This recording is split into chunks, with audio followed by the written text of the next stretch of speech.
Dear viewers, अस्सलाम वालेकुम। मां मुख्तियार अब्बासी आहियां। तव्हां ॾिसी रहिया आहियो Mukhtiar Abbasi MA TV। Mukhtiar Abbasi MA TV में मां तव्हांखे ख़ुशि आमदीद थो चवां।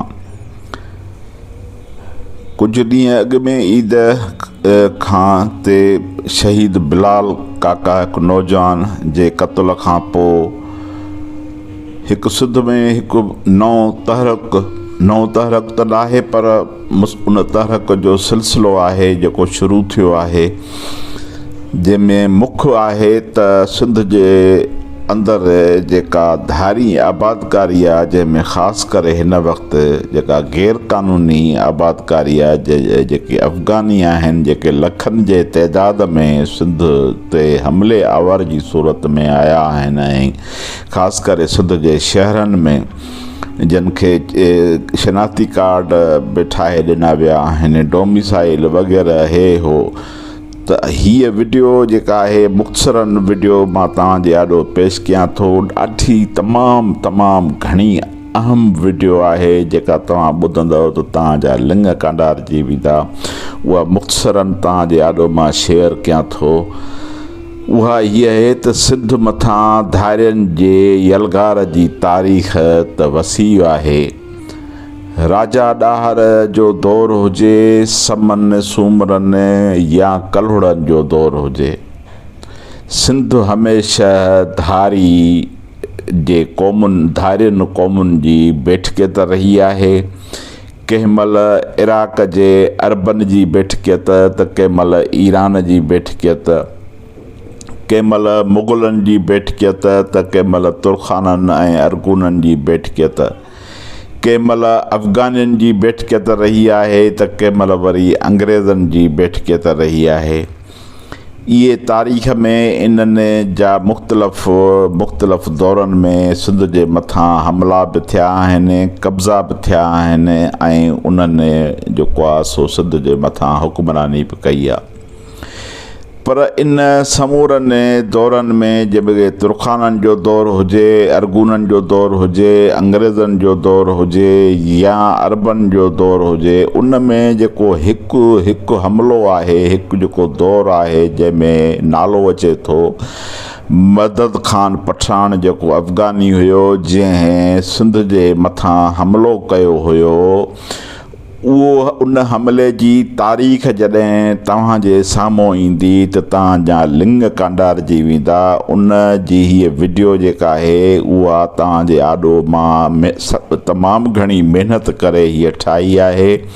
उन जा हंध हिंगोराणियुनि जा माॻ मशहूरु आहे। टंडो पंहिंजो हिते फज़ल जे वेझो आहे।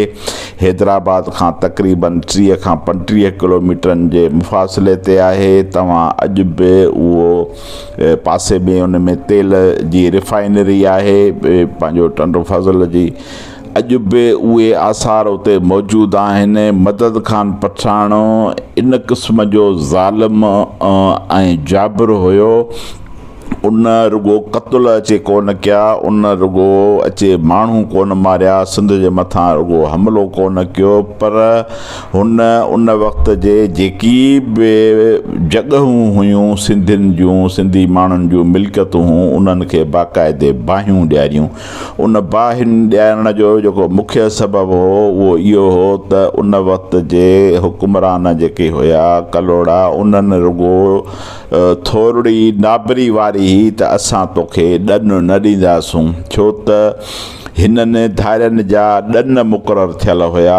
तव्हां सां मां वॾी ॻाल्हि हीअ शेयर कयां त अफ़गानिस्तान जी जेका गुंडा टैक्स हूंदी आहे न, उहा गुंडा टैक्स मुक़ररु थियल हुई सिंध जे मथां। उन मां तव्हांखे ॿुधायां त उन वक़्तु बि 22 लख जेके मतिलबु त हिन वक़्त जा तव्हां सम्झो त घणा पैसा थींदा। उहा कंहिं महिल कणक जे रूप में, कंहिं महिल ॿियनि मुख़्तलिफ़ रूप में, कंहिं महिल सोन जे रूप में, कंहिं महिल जेको आहे सो उन जेके उन वक़्त जा सिक्का हुया उन जे रूप में सिंध अफ़गानिस्तान खे ॾनु भरे ॾींदी हुई, जीअं मुर्शिद खे ॾनु भरे ॾिबो आहे। त उन्हनि कलोड़नि जे दौर में जेको आहे सो उन्हनि रुॻो थोरी डाबरी वारी त असां तोखे ॾनु कोन ॾींदासूं, जंहिं ते मदद ख़ान पठान सिंध जे मथां हमिलो कयो हो ऐं हिते जेकी बि उहे सिंधियुनि जूं मिल्कियतूं हुयूं उन्हनि खे जेको आहे सो हिन साड़े तबाह करे छॾियो हो ऐं जहिड़े माण्हुनि खे जेको आहे सो साड़ियो हो। हिननि धारियनि जेकी कलूर कया आहिनि सिंध सां, उहो तारीख़ में जेको आहे सो तारीख़ में तमामु घणियूं थोरियूं क़ौमूं हूंदियूं जिन सां अहिड़ो ज़ुल्म वॾो थियो आहे, जंहिंमें सिंधी क़ौम जेका आहे सा शामिल आहे। त मां हीअ जेका अॼु वीडियो ठाही आहे इन जी लिंक जेका आहे उहा मां मथे ॾियां थो, उन लिंक ते क्लिक करे तव्हां उन में ज़रूरु ॿुधंदा त सिंध हमेशह ॾनु भरियो आहे, सिंध जेको आहे सो बेठिकियत रही आहे, सिंध पंहिंजो मुसलसिल ऐं अॼु ॾींहं ताईं सिंध बेठिकियत आहे। पोइ उहा कंहिं महिल पैसनि जी शिकिल में ॾनु भरे थी, कंहिं महिल पंहिंजे कुदरती वसीलनि जे शिकिल में ॾनु भरे थी, कंहिं महिल सिंधू दरिया जी शिकिल में ॾनु भरे थी, कंहिं महिल तेल गैस कोयले ढंढूं ॿेला जबल समुंड ऐं शहरनि जे रूप में उहा ॾनु थी भरे। शहरनि तव्हां पुछंदव त शहरनि जे कीअं, मिसाल असांजा जेके शहर आहिनि सिंध जा, जेके कराची, हैदराबाद, सकर, वॾा शहर, नवाबशाह, मीरपुर ख़ासि, उन्हनि ते धारियनि जा कब्ज़ा आहिनि, समुंड ते धारियनि जा कब्ज़ा आहिनि, दरिया ते जेको आहे सो उहो कब्ज़ो आहे। उन में वरी तव्हां मूंखां सुवालु पुछंदव त भला ॿेलनि ते कहिड़ो कब्ज़ो कयो आहे। तव्हांखे यादि हूंदो त हीअ जेके ॿेला हुया असांजा, जंहिंमें किरोड़े वण जेके हुया गुडू खां वठी वेंदे कराची ताईं, उहो इन जनरल ज़िया जे दौर में उहे धाड़ेलनि जे नाले में उहे ॿेला कटराए विया, जंहिंजे नतीजे में अॼु जेका गर्मी आहे उहा 52-53 सेंटीग्रेड ते पहुती आहे। जबलनि में जेका जबल तव्हां वरी मूंखां पुछंदव त जबल भला कीअं जेको आहे सो उन ते कब्ज़ा थिया आहिनि। तव्हां हाली ॾिसो कारूंझर जो जबल ॾिसो, तव्हां हाली बड्रो जबल ॾिसो, तव्हां खीरथर जबल ॾिसो, उन में जबलनि जूं कटायूं, उन्हनि जा पथर, उन्हनि जा क़ीमती जेके पथर आहिनि उन्हनि जूं कटायूं, उन खां पोइ उन मां निकितल जेको धातु आहे तव्हांखे तमामु सभु ख़बर हूंदी त पंहिंजो शाह गोदड़े जे मथां, कमर जे मथां जेको जबल आहे उन मंझां जेका तमामु घणियूं क़ीमती शयूं निकितियूं आहिनि उन्हनि ते कब्ज़ा थी विया आहिनि। तंहिंजे करे बि हीअ हिकिड़ी ॾाढी ॾुखी सूरत आहे। उन जो ज़िम्मेवारु केरु आहे, मां उन जे लाइ तव्हांजे आॾो पेश कंदुसि त उन जा ज़िम्मेवार असीं पंहिंजो पाण आहियूं। सिंध जे ग़ुलामी ऐं तबाहीअ जा ज़िम्मेवार मुख़्तियार अब्बासी आहे। सिंध जे जो ज़िम्मेवार पंहिंजो असांजो हर सिंधी उहो माण्हू आहे जेको लातालकी कयो घर में वेठो आहे, जेको सिंध जे हिन तबाहीअ जो वॾे में वॾो जेको ज़िम्मेवार आहे उहो सिंध जो ई गद्दार जेको आहे ही मीर जाफ़र ऐं मीर सादिक ही हुकुमरान जे रूप में आहिनि।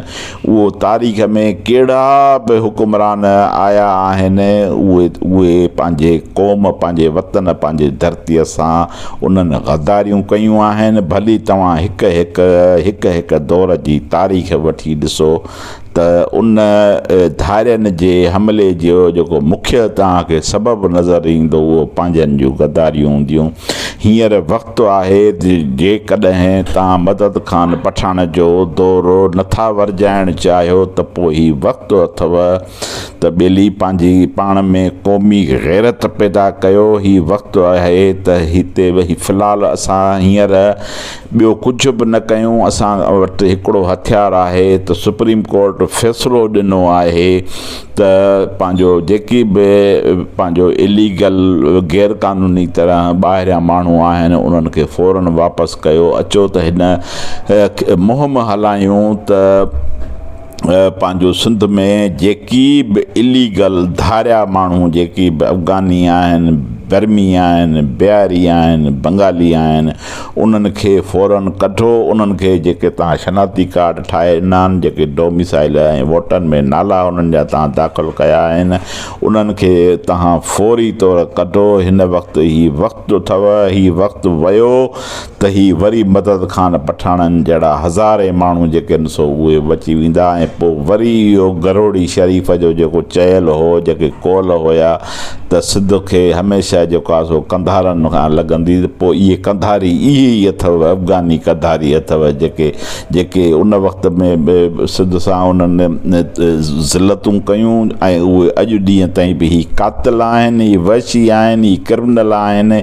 हीअ पैसे जे ख़ातिर हीअ 5,000 5 लख माण्हू मारण लाइ तयारु आहिनि। तंहिंजे करे इहे वक़्तु अथव त ॿेली पाण में हाणे सुजाॻी पैदा कयो। हिन वीडियो खे ॿुधो, तमामु घणो लखनि जे तइदाद में हिन खे शेयर कयो ऐं मथे जेका हीअ लिंक ॾिनल आहे इन ते क्लिक करे ॿुधो त मदद ख़ान पठाण ज़ालिम क़ातिल जेका आहिनि सो केतिरो सिध सां जेके आहिनि सो कहर कया आहिनि। बसि महिरबानी, थैंक यू। रुगो हिन मुंहिंजे आवाज़ खे सिध जे तमामु हिकु माण्हू ताईं पहुचायो। महिरबानी, थैंक यू। ख़ुदा हाफ़िज़।